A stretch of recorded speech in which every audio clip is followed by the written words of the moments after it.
Hey Tankers, it's Ace Stellenbach, back here with another one of my how-to play videos in my long series. Be sure to check out my channel if you had the chance, that way you guys can see some of the other how-to play videos, as well as some gameplay discussions and my mod setup, and some of the other fun videos I put up for you guys. Today I'm here with the M60 to kind of showcase how to play the vehicle, and unfortunately for me today I didn't have the best day at tank, so I'm actually going to be showing you guys two different sections of gameplay today in two different games. The best kind of show how to play the vehicle. You got to remember that the M60 is a medium, and even though it is a little bit slower, it still needs to be played in that role. And on a map like Mountain Pass, the type of vehicle plays a very important role on your team's success. And as you can see, our opposing team is a very heavy composition of tank destroyers, and we have a very heavy composition of mediums. Most people would consider this a bad matchup for Matchmaker, and it isn't necessarily the worst of matches. I mean, nobody likes facing TDs because they pack a wallop, but TDs do best in constricted areas where they don't have to worry about being flanked.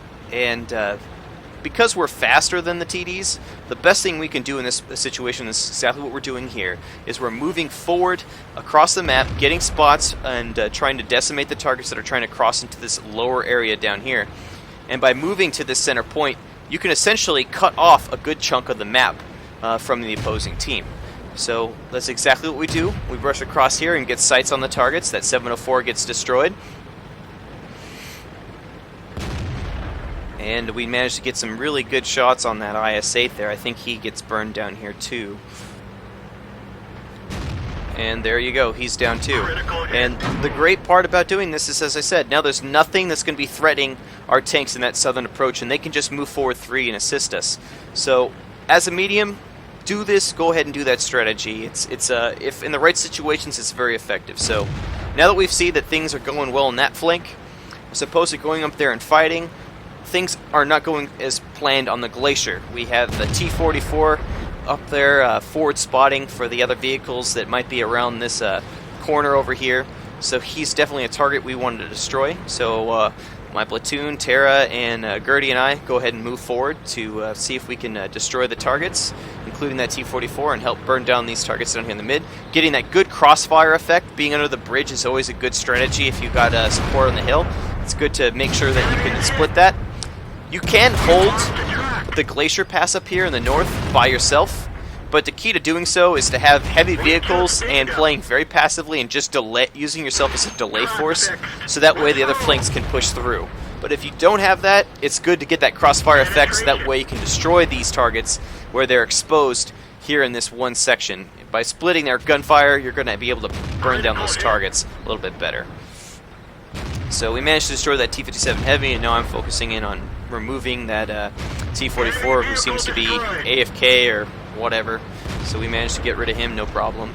At this point, now with those tanks destroyed, the TDs are now playing much more stationary. They're more locked in. They're tightened in that point, and they're now exposed to us pushing. So that's exactly what me and Gertie do, is we go ahead and move forward so that way we can burn down those targets and hopefully push in on the enemy base, make the death blow. And we close in here,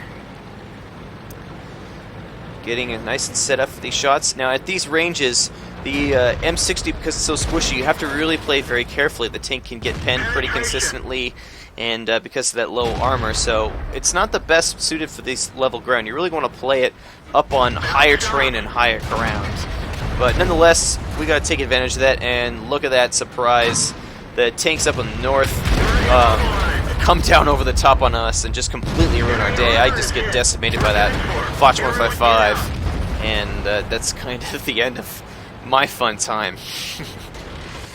But in doing so, they've come over the top, some of the tanks, and kind of given away the advantageous terrain they had in order to do so. And now, even though Tara's still alive and hurting, we were able to destroy those tanks that did come over, and there's only one tank left now to threaten us. So Tara continues to do what he's supposed to be doing, which is, now with the threats on that hill removed, he's going to go ahead and do what he can to remove the enemy TDs that are down there, playing very carefully, being mindful that at these distances he is playing into the strengths of the TDs, and you know, it's you got to be really careful, especially on that level terrain where your hull's exposed. But we're doing a good job. We're burning those targets down. Terra's being patient, waiting for the TDs to be distracted, maybe fire on the other tanks so he can spread the damage.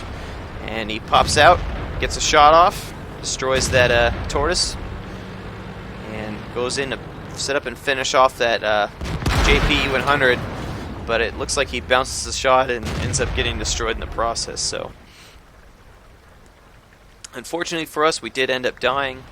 But as you can see, we still managed to get 4 kills, do some decent damage, and help our team pull away to the victory. So that's all I have to show you guys on this video. Let's go ahead and skip into the next match. Okay, so welcome back, guys. Here we are on Mines. Now, I'm sure you guys have all played Mines, and the obvious and most important part of this map is the advantageous position in the center of the map, the big old hill, especially on the standard battle. So that's exactly where Terra and Gertie and I are going to go. Just go up there and take that high ground. Again, analyzing the team, looking and seeing that while they do have a bad chat and a T62A and an M46 for mediums, we don't expect to run into the lights necessarily, and those aren't really a threat. The big threats to us are those TDs platooned, and we know they're going to be going that approach, and to surrender that high ground to them would be really a bad idea.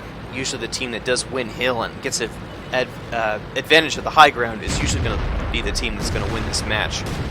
So I managed to get a nice quick firing shot there on that on the move there on that 268, and we managed to grab the high ground and then begin to systematically destroy the tanks that are now pinned down there in that lower terrain. This is a really good map to show how effectively the M60 can snipe, as well as the M48. I mean, the M48 is probably going to have a little bigger circle of bloom, but not much, as I mentioned in the comparison video.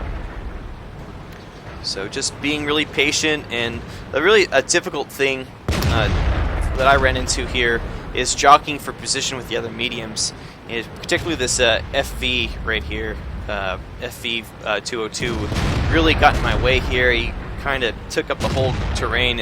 They're great shots, and whenever you get up here and play this section, it's really a scramble to get targets, but I don't want to block him. But at the same time, too, I'm really trying hard to get in there and get position, and he's just in the zone here, really not being too mindful of where I'm at, so I'm having a hard time finding the position to shoot. So instead, I'm just getting these one-shot kills, which isn't necessarily exactly what I want to be doing. And I don't like being the kill stealer, if you want to call it that. I want to get in there and do the damage. But we managed to do really well here, as obvious, by having the high ground, just showing how well the M60 can actually snipe at distances. And I run into, and I see a light here running through in the back. These tanks are all locked down there in the back position. I see that 1375 making a dash. So I managed to get a nice track shot on him. I called the target out to my teammate, but he's focused on the other tanks, so I managed to get the reload and finish him off real fast, destroying him. So now with those tanks gone below us, I checked to see if that M46 is in a position to fire on me, and he isn't. So we rush over the top. Just decided to go ahead and make short work of whatever is left of the tank. As you can see, also notice the reticle bloom is very small, which means shooting on the move, as I did there on that Foch 155, is really easy. This tank does have a very small bloom for shooting on the move, which is really nice. So it definitely does complement the the tank and being able to fire on the move when you need to. And go ahead and make short work of whatever's left of the team and just steamroll through. I don't think there's much left to show or discuss, but really just be careful with this tank. It seems to time and time again prove to me that while the gun on it is excellent, because it doesn't have the best of speeds, you really have to be careful with how you play it. It's just a very squishy tank. The hull on it, really, you need to do your best to keep it in hold down positions, which can be difficult. And even in hold down positions that copula is so weak, you gotta really be careful with it. But overall, it's an excellent tank, and if you're looking to play the M48 or the M60, I'd say a lot of the same things do apply. You can't get away with more, I would say, in the M48, simply because the tank has the advantage of having the a little better hull armor, and it does play a slight difference. So I will be doing a video on the M48 to show a little bit of that difference. But nonetheless, the M60 is an excellent sniper tank, and if you were fortunate enough to obtain one, kudos to you. I hope this was useful on how to play the vehicle. And if not, do stay tuned. Don't quote me on it, but I'm pretty sure Wargaming said that they were going to be including the M60 as a gift tank in the future. So anyway, thanks so much for watching, guys, and take care.